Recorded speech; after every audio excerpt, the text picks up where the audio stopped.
Look who's back. Guess who's back. Dipshit's back. That is, I think, fake. Either way, doesn't matter. Here we go. This is. Come on, bud. Look at Jim. We're like 2 minutes into the show. Jim's already got his volume. Unbelievable. Jim's already got his volume up on the show. Also, Jim, get back in here. Hey, dickhead, you're not back on for 2 minutes. That was just the opening audio. Why is this not? Come on, Jim, get back. You always know this is part of the show, of course. It's all. If you are in the studio, anyone right now, you're fair game. Everybody knows that. Man, it is good to see you guys and ladies out there. It's mostly guys. In a crazy year. Yeah, really. Tell us all about it. Oh, wait. I really, really missed you. By the way, got a small announcement. Jim, what is it? We had a guest today. Who was it again? President Donald J. Trump, the most transformative president of our lifetime, or frankly, any other, dealing with a multitude of threats and all this stuff, turn the country around like that, is going to join us at 11:30 a.m. Well, Enter code Bongino at checkout. Yeah, we're going to jump. Appreciate it. We're interviewing with the President of the United States.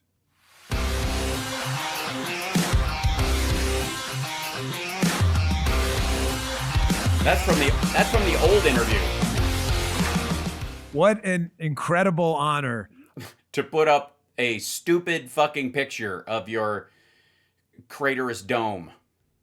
To welcome back to the show for the first time on the new Dan Bongino show, the most transformative president in my lifetime, and frankly, probably any other lifetime either, President Donald J. Trump. Mr. President, thank you so much for joining us today. We appreciate it. Well, thank you very much, Dan, and you too.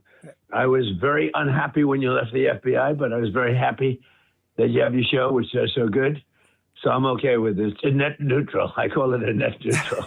Well, Mr. President, I want to thank you for the opportunity, to be a fuck up and need an assistant in a job that never had one before. Last year has been absolutely incredible. And given that, you're a results guy, we were friends before, but working for you is a completely different experience. You are a results guy. You're a spreadsheets guy. How do you get to a net present value positive with what you're doing? And I'll never forget an Oval Office meeting we had in light of the DC crime numbers today. How do you get to a net positive?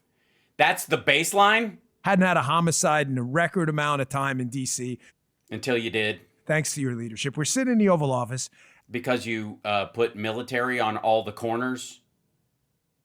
And even still there were murders. They weren't on the street.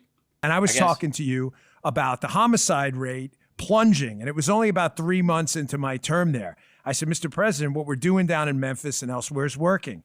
And I'll never forget. I said, we're doing the broken windows, Rudy Giuliani style policing. You looked at me and you said, hey, how do we take this nationwide? And you never, ever let go. You stayed on top of it with me and Cash. You were all over it. You're such a hands-on guy. And it was just so refreshing. So he was hands-on about the Epstein files. To work for someone who doesn't get into all the hype and all the nonsense, but cares about the numbers. It's probably your business background or what it is, but amazing job on that. Well, we have the best crime numbers we've ever had. We have the lowest number of crimes in 125 years since they recorded. That's in 1900. And the FBI numbers are completely trustworthy now, but they weren't before? Think of it, 125 years. They were 3 times higher than they said they were, which is how you lower them to what's the normal baseline? Despite a lot of bad people coming in through the border that shouldn't be here, and we're getting them out. You got a lot of them out yourself. We're doing much better than any. No, he didn't. He sat in his fucking room and stared at his walls. But you would think, and yet we have our lowest. Think of it. A lot of criminals came into our country. We're getting them out, and we're getting them out fast. We have to fight liberal judges and, fake governors. The Constitution. Terrible governors and mayors, guys like, just take a look at Minnesota. Walsey's a disaster. But if you think about it, I was reading the Washington Post this weekend, and they have a big story on crime in D.C. is way down. Right. And the whole purpose of the story is why? We can't figure it out. What happened? Is it the police department? They stepped up their game. What is it? Because it's been going down since 2000. They talked about everything. And then toward the end, they had a little thing that, of course, Trump surged a lot of very tough military into it. And it was that surge that did it, I would say 97.2%. Okay, let's put it that way. But here I'm reading this story about how crime is down. They didn't even want us to do. They didn't even want us to go. And so Washington was a very, very dangerous city. Many murders, many really horrible crimes. They came from all over the place. It was Yeah, we're familiar with the people in your administration. horrible. It was, you couldn't walk down the street Without bumping into Epstein runners. now. You can walk anywhere you want. But the story was, why is it so good? It's so good. They admit now that it's good, but they refuse to give us credit. We're the ones that totally did it. And we worked with the police, but without us, you'd have crime at record highs. You'd have crime that was out of control. And can you imagine? I had to read a story.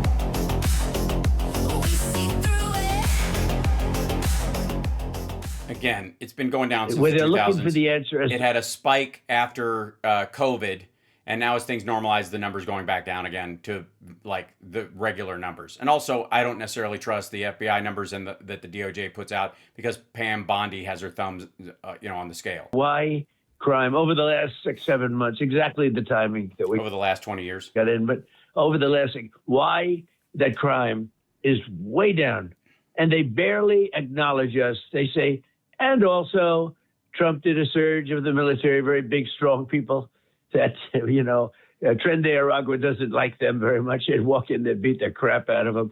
And we brought those people, and you know better than anybody, you were there. We brought those people back to Venezuela, back to places where they came. Some were so dangerous that we put them in jail because we couldn't take a chance they could come back. But think of it, with all of that, Like the 11,998 people that you always talk about that were in American prisons, because that's exactly what we did under every other administration, and this is a cumulative number over about 30 years. read this story, and the headline is something to the effect that crime in D.C. is way down. What's the reason? Well, let's take a look, shall we? Hold on one second. Let's see. Washington Post. Crime is way down in D.C. Why? Let's see. When was this? 1 day ago. D.C. went 3 weeks in 2026 without a homicide. Let's see. For the second, yeah. Yeah, there's a couple of them. Let's go with this one. And then we'll go up with this one. And we'll go with this one. And this one. Okay. So let's start with this guy right here. This is one of the things. Let's see. DC went 3 weeks in 2026 without a homicide as violent crime drops. Peter Herman, I think this is. 4 minutes after midnight on the 21st, police DC raced a deadly shooting inside a residence in Northeast Washington. High school student found his way inside a gray brick row house. Was the district's first homicide victim of 2026, ending a 3-week respite from deadly violence. So it just happened. So they were talking about the death of this Malik Delante Moore. Was the only person killed in D.C. in January. It capped a remarkable period of calm for a city entering its third year, recovering from a generational crime spike that in 2023 thrust the nation's capital into the top tier of the country's deadliest urban centers. D.C. hadn't started a year with more than 10 days without a slaying in 3 decades. By this time last year, there had been 9 homicides. Carjackings also plummeted. Blah, blah, blah. It's a testament to the work of members of the Metropolitan Police Department have been doing. Those are people's families. Violent property crimes in the district have largely fallen to or below pre-pandemic levels. Police statistics for January show they include homicides, robberies, carjackings, burglaries, and vehicle thefts. And this is the other one that they have. I don't know which one he read. They were basically in the same time period. For the second year, DC's annual homicide toll declined. In 2025, for the first time since 2017, fewer than 150 people were slain in D.C., continuing a decline in violent crime that began in 2024. D.C. experienced a 32% drop in homicides for the second consecutive year, according to city data, which with police investigating 127 homicides in 2025, compared to 187 in 2024 and 274 the year before, the deadliest year in more than 2 decades. There were also fewer shootings, robberies, carjackings, and instances of sexual abuse reported last year. Data shows as of December 25th, nearly 500 fewer people had been injured by gunfire gunfire in the city than 2 years prior, when a spike in gun violence rendered the nation's capital one of America's deadliest cities. And despite a tumultuous year for the D.C. Police Department, including a federal takeover, a departing police chief, and 2 federal investigations into allegations of crime statistic manipulation, because the numbers were coming down, and Trump didn't want those numbers to come down before he could put his own numbers in, officers are arresting more suspected killers. D.C. police closed roughly 80% of homicide cases in 2025, marking the department's highest rate of case closures in over a decade. A lot of those cases also were from years before. It took them a while to get them. D.C. follows a national trend of declining homicides, with the real-time crime index indicating 2025 marked the largest one-year drop in U.S. homicides ever recorded. This is the other one he's reading. And then U.S. crime has dropped sharply since the pandemic. Here's where it stands. Aggravated assaults are pretty much the same. Auto thefts went up and down from 2020 to 2025. Homicides peaked in 2021 and then started to go down. Burglaries peaked around 2023 and then started to go down. That's not surprising at all. The United States remains in a multi-year trend of falling rates of homicides and other crimes in cities nationwide, ushering in a period of relative safety that rivals the years before the pandemic, according to a Washington Post analysis of data of more than 100 police departments. The drop in both violent and property crime has extended throughout the country. Rates of aggravated assault and burglary hit their lowest point last year since the start of the pandemic in 2020, when a surge of public safety issues rattled elected officials, law enforcement, and the public. The most striking changes have been in homicide data. Homicides tumbled by about 38% since 2020 in 52 of the largest cities since 2020. I wonder who was president then. Mass shootings, defined as incidents in which 4 or more victims die, are at their lowest level since the Washington Post began tracking such cases in 2006. And then the last one being, these 5 cities help explain why homicide rates are down across the United States. The rates of homicides have plummeted nationwide, and in 2025 is trending towards its lowest level in decades. The steady decline was a reversal of the surge of slayings before the peak of COVID-19 pandemic. You can see, by the way, in this that, I think if we show the end of this, I'm going to back out. There's the cities. 5 cities. Homicides are down 20% in 52 major cities. They report such data monthly, according to Washington Post analysis. Reporters visited 5 cities with some of the biggest declines since 2021. Baltimore, Philadelphia, Indianapolis, and 2 other cities, and we can't see. The United States remains a violent nation, more so than any other high-income countries, but the rate of homicides has fallen dramatically for nearly 4 straight years. There were 5,965 fewer killings in 2024 than in 2021. Figures from the FBI show the drop-off spans both red and blue states and has unfolded even as departments have struggled to fill vacancies and Americans have purchased guns at a staggering pace, a practice often linked to higher rates of violence. It began during the administration of Biden and has persisted under Trump. Everyone knows what the reason is. If it weren't for The reason is because there was a big spike, and after a spike, when it goes down, it seems a lot. It's like when you pump and dump a fucking crypto. Maybe you know something about that. you'd have crime, you'd have stats that were worse than they were under Sleepy Joe Biden. So we Nope. do a great job. We don't get credit. And the only thing we can do is go and Well, you also didn't give credit to Biden for the continual drop in crime rates during his presidency. So shows like yours, we have a big audience and talk about it because people get it immediately. It's a terrible, terrible thing. The news is so corrupt and so fake. It's unbelievable. Mr. President, I'm going to correct the record for the hack goon life loser media right now, because I was there. I was there with you. I was there with Stephen Miller. Yeah. I was there with Tony Salisbury, your entire amazing crew over there with A.G. Bondi and Todd and everyone else. And of course, yeah, I could tell by all the black ink on your thumbs from being part of Team Redact. And I remember early on, Cash went to you about Operation Viper in Memphis, where at your direction, we surged assets into Memphis. We absolutely destroyed the crime rate there. We were locking up gang members, mutts, dirtbags, all of these people. And I was there. I remember you saying, well, where do we go next? And then where do we go next? And I personally, because it wasn't nearly as big a threat and problem as you thought it was, and so it was just for show. So let's go someplace. You don't give a shit about Memphis for real? spoke to just about every SAC, special agent in charge of the FBI and the big field offices. And Mr. President, I Right. told him, I said, the boss watches. I said, I'm telling you right now, if there's a news story about a homicide in Kansas City or whatever it is, I said, I promise he's calling or Steve's calling or someone else. What are we doing? So anyone saying otherwise, that this wasn't at your direction, it was some like accidental statistical blip, is completely full of crap. I was there. I saw it, and that's a hill. Yeah, then why did the number not, like, it plunged by like 28 in a big city instead of completely, if it was that big a deal? I'll absolutely die on. It sounds like you went in and triaged certain moments, but that would work in any city, and then you moved on, and shit continues to decline because that's what it was doing. So with Memphis, if you remember, we got calls. I got calls from everybody. The mayor wanted us. The governor wanted us. So Elon Musk. much easier when they want you. You know, you don't have to fight them like in Minnesota. But in Memphis, crime is down 75% after about 2.5 months. We're going to have it down to practically nothing. It was really dangerous, one of the most dangerous cities in the country. Then I got a call about New Orleans, and I got it from the governor of the state, Landry. Oh, you mean all the states? You're talking about all the states that require blue city money to run their police departments and the like, so they want more federal money instead of budgeting for their own police departments? Great governor. He said, we need help. We got a crime-ridden mess. People are getting killed every day. I sent our guys there. Crime is And so the block grants weren't helping? down 80% in 2.5 months, 80%. And he called me yesterday. He said, this is the most amazing thing I've ever seen. I said, it's not amazing.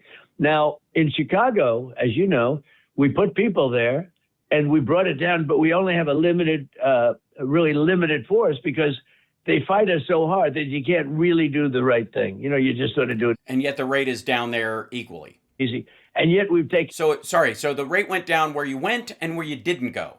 crime down 25%. We have an incompetent governor. He eats too much. We have an incompetent governor. We have a mayor who's really a low IQ person.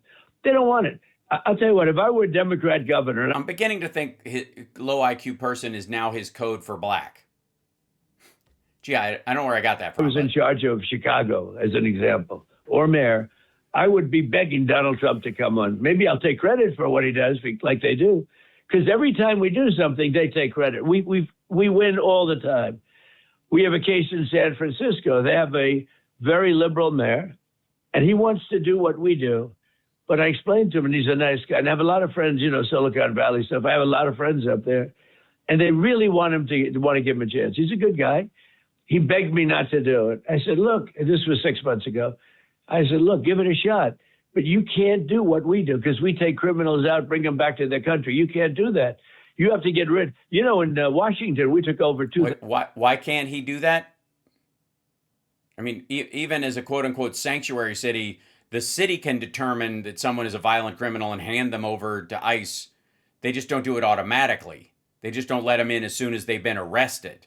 That's the difference. 1,000 people out and move them back. Which I get. He's saying, you know, we arrest these people and then some of them are so bad they stay in jail there. That's exactly the kind of people he's talking about. And the other thing, 2% of the people create 90% of the crime. Think of that. So when you start moving these guys out, you have a huge impact on crime. You've got sick people. These are 2%. Think of that stat. So you don't have to arrest the entire population. Right. 2%. No, we just need to lock up 2% of the entire population. Of the people create, and it makes sense, right? You know. Watch what happens when a 50-year-old man bought DHT who gets toothpaste on his naturally head for just 90 days. These are the ads that come up on this shit. They create crimes every day over and over. Then you put them in jail. They come out. They do 5 crimes in one day. These are sick people, and they're bad people. And they'll never be good, by the way, for the liberals that want to make them, bring them into a wonderful person of society. They go, we can bring them back into society. No. Yeah, so there should be no rehabilitation in prison or jails. Yeah. I mean, Jeffrey Epstein should have stayed in jail forever. I kind of agree. Wouldn't you? Because eventually they'll kill you. You know, Eventually they will kill you. But 2% of the people create 90% of the crime. And we take those two and we go after those 2%. Now, Minnesota, if they allowed us to do the job, it's a mess. There's something in the water up there. And I love the state. I won the state 3 times. Also, there's not something in the water up there. It's not a super violent place at all. As a matter of fact, the biggest killings we know of were from ICE shooting American citizens. But I got no credit for it. I won that state 3 times, but it's a rigged state, really rigged badly with the Somalians. No, he didn't. And the Somalians and the theft. And I guess you Somalians and Somalians. That's a lot of Somalians. studied it, but I hear it's over $19 billion. Okay. Can you imagine? They have a country where they have no money, they have no nothing, and they come over here and they steal. They're able to steal more than $19 billion. And we're right on their ass. Yeah, that was We're one right of the first cases But when I these- got in These are people that don't work. Yeah. Dan, these are people that don't work. These are people that are just not an asset to our. The Somalian population. He's discussing the entire population, not the criminals that might have engaged in fraud or whatever.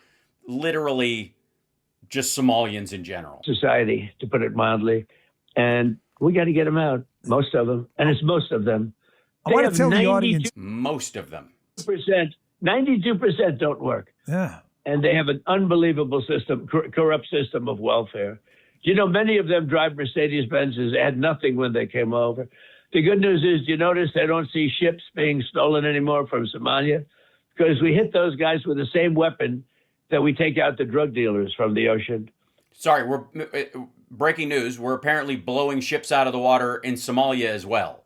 We stop every time we hit a boat. We knocked out. We saved 25,000 lives. Each boat, and pretty accurate, each boat is responsible for the death. Well, no, a full quarter of those, there's no evidence that they were drug boats at all. And the other three, the evidence is scant because it either sank or the people that would have, I guess, confessed to something are also dead. 25,000 Americans. Think of that. Nope, not even close. Okay? And we knock them out like candy. We are knocking them out. We also do that with the pirates How do you knock out candy? in Somalia. That's why you don't see. Don't you knock it back, I guess? If there's something, I don't know. I'm done trying to figure out what the fuck he thinks it Ships means. being taken anymore because they don't play games. So, you know, they were stealing ships every day. Now it takes courage to steal ships. They don't do it. You understand. And you did a great job while at the FBI, and I appreciate it. Thank you, sir. Sorry, the Somalians are stealing ships in Minneapolis? Okay, good. If you're just joining us. I appreciate it. Well, it was under your leadership, and working with Cash was amazing. He was just an incredible leader over there. Yep. There was another thing I want the media Yeah, the Flop Sweat brothers. hear about, and the audience as well, that you did. I was there. I saw it. No one's going to BS me about it. You had a totally different approach to getting illegals out of the country. We use Title VIII a lot. Title VIII is an easy way to get people here illegally out of the country. You say, well, what's unique about that? Your approach with Steve Miller and A.G. Bondi and Todd was totally different. It was like, if we lock up, say we went out and did a violent crime roundup with the FBI and our DHS and DEA partners, marshals, all you great folks out there, and we gave you 10 minutes to cooperate. I mean, being a bit hyperbolic, but you get the point. And your approach was, listen, either give us something valuable about someone up the criminal food chain or get the hell out. We're not going to store you in our jails for 10 years, waste $100,000 a year on food and shelter and Besides, you might find your way up the chain to one of my friends. interviews and AUSAs, United States attorneys debriefing you. Either produce valuable information or get the hell out. When I first told the guys that at the FBI, they were a little shocked. Well, we can debrief them over and over. No, get them the hell out. And this was a revolutionary approach, and the results speak for themselves. The lowest crime. Yeah, and it's also why you ended up pardoning a major drug lord, because he's going to fly back home and jumpstart your son's crypto rates campaign in modern U.S. history. Well, we want one thing in Minnesota. We can get out of there really fast. We want their prisoners. They've got jails with murderers, drug lords, rapists. They've got jails with the worst people. And they come out, you know, Tren de Aragua. They come out, the worst gangs. We have the worst gangs. They have gangs that are so bad they look at you and they knife you up. which is true of every other city he talks about. Apparently, they're like dangerous psychopaths. They're not even interested in doing business.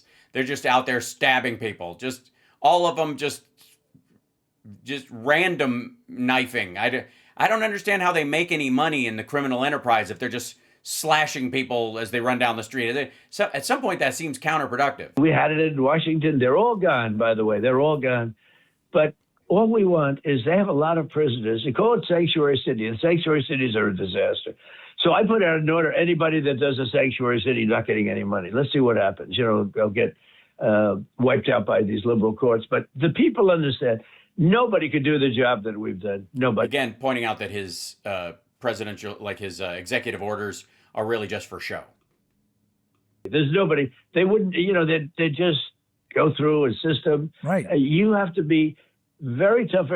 Look, I took over a border where 25 Oh my God, this is dull. million people came into our country. No, they did not. Many of them murderers. 11,888 murderers. Yeah, this is the number that have been in jail since fucking 2000, whatever. Drug dealers, drug addicts all over the place. They always Yeah, what's the difference? Drug dealer, addict, they're both, addicts. At some point he's going to just say addicts are responsible for 500 They're dead drug Americans. What do you say? There are people. Many of them, they just go through a system. Right. You have to be very tough. Look, I took over a border where 25 million people came into there in a mental institution over our border with Texas with their open border policies. So we have Fucking Texas, am I right? millions of people. Most of them are bad, to be honest with you, because they're not going to send their good people. They want their good people like we. We don't want to have our good people leave. They only send their bad people. You do realize that most of the people who flee to another country aren't being sent. And the best of their people are people that don't work. Those are the best ones. The people that came in and they don't work. And they don't want them either because they don't want to pay welfare. So they've sent all of their people, millions and millions. Sorry, the best South Americans are the ones, according to South Americans, are the ones that don't work and live on welfare. The people, we have to get them out. And by the way, This is some bullshit. We see through it. What a waste of fucking time. This is some Good Lord. Same shit. if Republicans don't get Basically, he's just there to help. Bongholio's been let go to go back and do this because they need all the help they can get from a media standpoint for the midterms. That's what he's out here doing. He's supposed to like sheepdog all the right wingers back in line to support Trump. you will never win That's why Trump's on the show. another election as a Republican. If you don't get these people are all pitted, so they vote. And they make all this crap They don't vote. with the voting. Oh, well, you can vote. You can do whatever you want. It's crazy. Yeah, they don't do that at all. They don't do you can vote, you can do whatever you want. It's crazy. It's crazy. You think that. I mean, it's crazy how you can It is crazy. get these people to vote. And if we They don't vote. don't get them out, Republicans will never win another election. Think Well, don't threaten me with a good time. of it. I won in a landslide. I won every swing state. I won the popular vote by millions. I won We hear everything. this all the time. I won a thing called counties. The counties that were, it's such a big vote. That's why the map was entirely red when you looked at Yeah, because it's mostly empty. it. Two little purple Yeah, where the people live. lines or two blue lines on each side, but it was all red. And counties I won by 2,750. Think of this, to 550. 2,750 to 550. It's becoming a very good count because it's accurate. It covers Jesus Christ. No, you don't. Land doesn't vote, dummy. the whole country. It's like a landslide, but you're never going to have that again. It's very much landslide is a good name for it. Yeah, it's a landslide. You got the land vote. If you don't get these people out. These people were brought to our country to vote, and they vote illegally. No, they don't. And amazing that the Republicans aren't tougher on it. The Republicans should say, we want to take over. We should take over the voting in at least 15 places. The Republicans ought to nationalize the voting. And we have state. Yikes. Yeah. We should force the voting to go the way we want. We should round up people if they look hinky for a couple of days, and if they don't get their vote in, even though we have to let them go, they still the deadline came and went. That are so crooked, and they're counting votes. We have states that I won that show I didn't win. Now you're going to see something in Horseshit. Georgia where they were able to get with a court order the ballots. You're going to see some interesting things come out. No, you're not. But like the 2020 Unless there were more Biden votes that were hidden. election, I won that election by so much. Everybody does it. Nope. They put a woman in jail, Colorado. Put a woman in jail, a wonderful woman, 72 years old, had cancer, because she was a voting inspector. She was in charge of a voting area. Was it Tina Peters, whatever, the woman that when she was supposed to show up for her arraignment or whatever, Mike Pillow flew her out of the state on his private plane, And she saw boxes which is a crime. of votes come in. So she went over to check it, and they put her in jail for voter manipulation. And Nope. She brought in her own buddy to like hack the machines. Not at all. she's still in jail. And they better let her out fast. They're not going to let her out. And they're suffering a big price, Colorado. They have No, they're not going to release a political ally of yours who broke the law. this woman in jail who's 71 years old and probably has cancer. She's sick. Probably. They put her in Well, she seems to be getting better as this story gets longer. because she challenged somebody that was dumping ballots into a box, okay? And they didn't put them in jail. This was during Biden's term. The worst president in history. And we had some bad ones. I mean, look, Barack Hussein Obama, I call him the Great Divider. Right. People couldn't stand him. You mentioned his name, they go crazy. They start booing the hell out of him. Yeah, amongst your sycophants, because they're by and large racist. There's some really bad ones. I mean, Jimmy Carter wasn't exactly the greatest. He was pretty much the greatest. He was a sweetheart. Jimmy Carter didn't exactly have the hit on Venezuela that I had. Remember, his hits, they always turned out to be a disaster. Right. He went Because they were subverted by members of George Bush Sr.'s CIA buddies out, he had to hit the helicopter. on behalf of Ronald Reagan. Were crashing into each other, the hostages and everything. That's why Ronald Reagan won the election. It was so pathetic. But we do it right. We've got the greatest military. I built the military. You know that in my first term. I built the military, even though they gave a piece of it away, but it's a lot, but it's still a piece compared to what I built. We have the most powerful Gibber. She's talking about us, Afghanistan. It's just nonsense.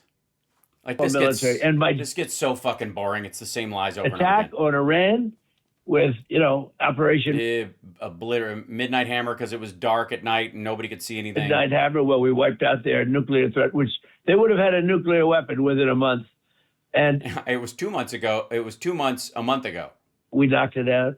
And our attack on Venezuela was, unbelievable. And the nice thing about Venezuela, we're getting along great now with the government. We talk to them every single day. We took 50 million barrels of oil. So basically, his second in charge paid you off to abduct the president? His way right now to Houston to be refined. And we're going to help them a lot, and we're going to benefit by it also. It's going to be great. It's going to be an amazing place. It was a great country 15 years ago. Then it went socialist. SpaceX hits $800 billion valuation, eyes $1.5 trillion valuation potential. And I would say it didn't do too well. No. Mr. President, I know you're busy, but last question, but you just kind of segued nicely into it. The Don Rowe doctrine, as they call it, your posture with we have to dominate this hemisphere. I've had, again, the honor of working for you for the last year, and I get work. to read the PDB, the President's Daily Brief. Now, I'm Something that Trump never did, so you're one up on him. not the president, you are, but principals and deputies get you get all the really, really, really good stuff, but we get most of the good stuff. And I can tell you, without obviously giving up anything classified or secret, that there are a lot of threats from space, from the ocean, from traditional air, ballistic missile threats to the grid. You see this every day. The media doesn't. I find it kind of tragic that the media, a bunch of 18-year-old journalists with barely got out of J school who don't know what 18? What the fuck are you talking about? When have you last looked at the fucking White House press corps? damn thing about anything, who've never read this at all, are They're not supposed to. busy criticizing you about this hemispheric dominance policy you showed in Venezuela. We're not going to let this happen. That was my last day at work, by the way. And Argentina and Honduras and many other places. Look at some of the results you've had. Even in Panama yesterday, there was a ruling against China and the ports. This is working, and this threat picture is so bad. You are absolutely spot on. It is not the 1960s anymore. We have to control this hemisphere from a national security perspective. Yes, it's yellow cake everywhere. South America is entirely made of yellow cake at this point. Well, that's right. And here's the main thing. We were laughed at a year and a half ago. Oh my God, this is okay. He's just gonna fall back on the basic lines because he's on a show. And we're a dead country, right? The fucking. We were laughed at as being stupid people. We were laughed at it not as not. We see a guy falling up the stairs going into an airplane. I got to be very careful going in. You ever notice how slowly I went? Nice and slow. I'm not looking to set any records. You don't want to go down. Could happen. I mean, it could happen. But it can't happen 3 times in one shot. Okay, the 3 times going up this. Oh yeah, it can. I don't think you'll ever You're about to set a new record, pal. see anything like that, but it could happen. So I have to be a little bit open. I'd have to say could happen. But you ever watch me? I come down nice and slow. I'm not looking to set any records, okay? That was the one thing I have to tell you. It's probably the only thing I respected, and yet it didn't look elegant at all. He bopped down the stair. Right. He would be in the middle. Obama, you mean? I thought it looked so terrible. You know, I mean, this is the president of the United States. He's bopping down, you know, bop, bop, bop, bop, bop, bop, bop. And Jesus Christ. This is supposed to be about the amount of threats that are grave threats. Is there another kind? Against the American homeland and its people throughout the Western Hemisphere, and how it's about time we take that shit seriously. And bop, bop, bop, bop, bop, bop. kept waiting for him to fall, and he didn't. Yep. So I would rather have other traits than that. And I didn't even like the look of it, but I was impressed with his Ability to walk downstairs. ability to go down the stairs like that. Jesus Christ. Well, it's, you know, I guess you can have standards. I mean, I wouldn't want to do it. You know, those stairs are very slippery.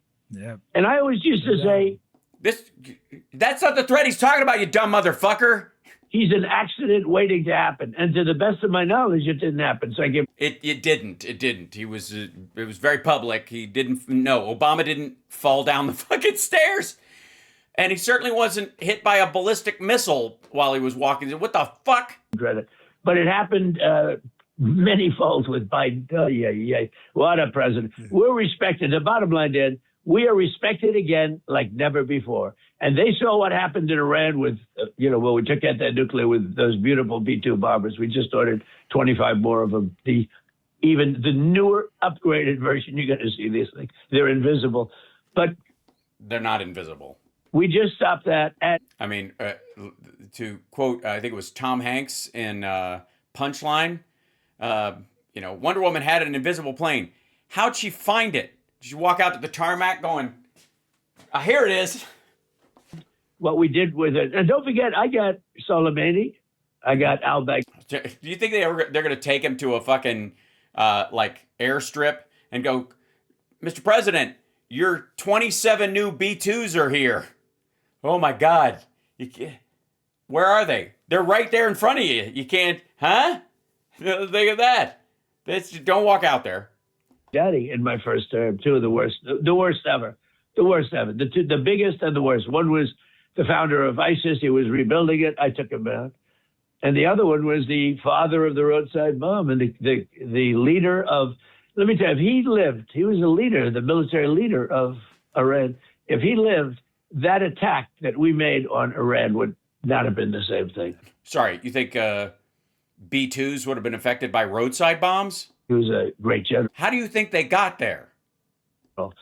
and they don't have that now. Yeah, they don't have anything that can reach basically like subspace altitudes. So we did a great job. We're respected all over the world. I spoke with China. He goes, very impressive, very impressive. I spoke to Putin. He goes, wow, that was something. They've got to have people like who impersonate world leaders who just talk to him on the regular, right? I don't mean like the fake Putin and whatever that's out there. I mean literally people in like Stephen. Go in there and call him as you do the best, Vladimir. And that's what we want. We have to be respected. Yeah. Mr. President, again, it was a tremendous honor. I cannot thank you enough. But didn't stop you from quitting. To be able to do the job I did under your leadership, the You mean the shitty job where you needed training wheels and accomplished nothing? way you just let us cook, Mr. President. You said, go get them, boys. You told me in cash, go get them, lock these Go guys get up. them. And you were like, I'm just going to sit in my office and stare at the four walls. You told me to go get them, but what am I doing here again? And, Go get 'em. I tell everyone in the media that. I said, if you work for Yeah, it sounds like a regular lie you agreed on. him and you're in the room with him, He demands results. It's none of this friendly. You want a friend? Get a freaking dog. Produce results or get the hell out of there. And I really appreciate. So you got that. And what did you do, Dan, ultimately? Did you stay your whole term, buddy? Because it sounds like, you know, in the parlance of our time, that you got the hell out of there. The opportunity to do what we did. What an honor. And thank you so much for joining us on our first show. You mean stare at your four walls and bitch about not having your wife in town and then fuck off when you got bored or tired and be so ineffective at your job they had to hire the first deputy to, like, assistant deputy or co-deputy director of the FBI in its history. It was great to see you at the wedding yesterday for the great Dan Scavino, by the way. Hilarious speech. You're the best MC. Every time you get the mic, everybody was cracking up. That was great. So really. Yeah, they're laughing at him, not with him. No, we had a little fun. That was an easy one. But listen, you did great in the FBI. Thank you. And I'm very Yeah, he wrote a new song while he was in there.